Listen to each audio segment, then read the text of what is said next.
अस्सलाम वालेकुम नाज़रीन, धरती टाइम सां गॾु आहियां अब्दुल अज़ीज़ जतोई।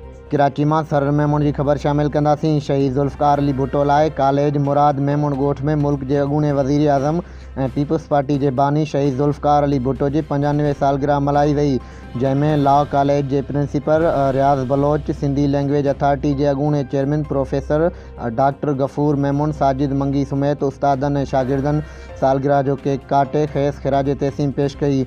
तक़रीब खां ख़िताब कंदे रियाज़ बलोच चयो त शहीद ज़ुल्फ़िकार अली भुट्टो हिकु बहादुर ऐं ज़हीन अॻवान हो, जे पंहिंजी ॾाप सां इस्लामी मुल्कनि खे हिकु पेज ते आंदो। संदसि दौर पाकिस्तान तेज़ी सां तरक़ी करे रहियो हुयो, जेका आलमी साम्राज खां बर्दाश्त न थी ऐं खेसि साज़िश ज़रिए रस्ते तां हटायो वियो।